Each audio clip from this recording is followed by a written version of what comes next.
दोस्तों, महात्मा बुद्ध की इस कहानी से हमें यह सीखने को मिलेगा कि हम सकारात्मक कैसे सोचें।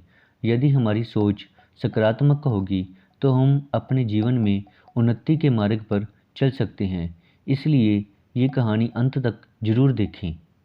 गौतम बुद्ध का आनंद नाम का एक प्रिय शिष्य था। वह उसके साथ नदी के किनारे टहल रहे थे। तभी उन्होंने देखा एक युवा राजकुमारी शाही पालकी के पास खड़ी थी। वह चिंतित दिख रही थी। बुद्ध उसके पास गए। तब उन्हें पता चला वह पास के राज्य से लौट रहे हैं। वह यात्रा थका देने वाली थी, इसलिए पालकी को ढोने वाले सेवक थक गए थे। राजकुमारी को आगे ले जाना अब उनके बस से बाहर हो रहा था। लेकिन राजकुमारी को किसी खास अवसर के लिए महल जल्दी पहुंचना था, इसलिए राजकुमारी चिंतित थी।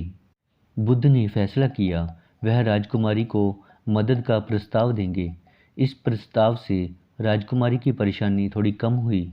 बुद्ध ने राजकुमारी को पालकी में बैठाया और अपने शिष्य आनंद के साथ पालकी को काफ़ी दूर तक उठाकर ले गए। बुद्ध की इस उदारता से सेवकों को भी कुछ तरोताज़ा करने का मौका मिल गया। जब सेवकों की थकान दूर हो गई, तब उन्होंने राजकुमारी को महल पहुंचाने का भार अपने कंधों पर ले लिया। इस तरह से बुद्ध और शिष्य आनंद का राजकुमारी को अलविदा कहने का समय आ गया। दोनों ने बड़े ही आदर के साथ प्रणाम कहा और अपने रास्ते चल पड़े। लेकिन राजकुमारी ने इस सहायता के लिए किसी भी तरह का आभार व्यक्त नहीं किया। बस उसने हाथ लहराकर अलविदा कह दिया था। आनंद राजकुमारी के इस बर्ताव से अंदर ही अंदर काफ़ी नाराज था, लेकिन वह चुपचाप चल रहा था, इस उम्मीद से कि बुद्ध इस पर कोई प्रतिक्रिया देंगे। मगर इसके विपरीत बुद्ध के चेहरे पर एक अजीब सी खामोशी थी और इस खामोशी में एक अपार शांति थी। इस बात से आनंद बहुत हैरान था। अब चुप रहना उसके लिए मुश्किल हो रहा था।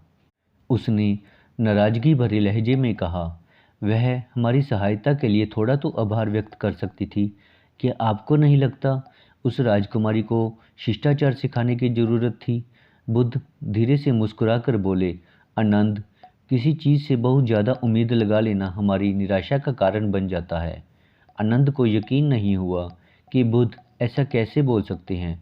उसने कहा, हम उसे इतनी दूर तक ले गए, कम से कम वह मुस्कुराकर अलविदा तो कह सकती थी। क्या एक मुस्कान भी उसके लिए बहुत कीमती थी? महात्मा, मुझे सच में बहुत गुस्सा आ रहा है। आखिरकार हम उसे ढोकर इतनी दूर तक ले गए थे। बुद्ध ने जवाब दिया, मेरे प्रिय आनंद, मैं उस पालकी को घंटों पहले नीचे रख चुका हूँ, लेकिन तुमने अभी भी उस पाल बोझ को क्यों उठा रखा है? बुद्ध कहते हैं, सकारात्मक लोगों को भी नकारात्मक विचार आते हैं, बस वह खुद को उन विचारों के नियंत्रण में नहीं आने देते हैं। विचार मेहमान की तरह हैं, उन्हें आने और जाने दो। इस कहानी से यही सीख मिलती है कि किसी चीज़ से बहुत ज़्यादा उम्मीद लगा लेना हमें नकारात्मक सोच की ओर ले जाता है।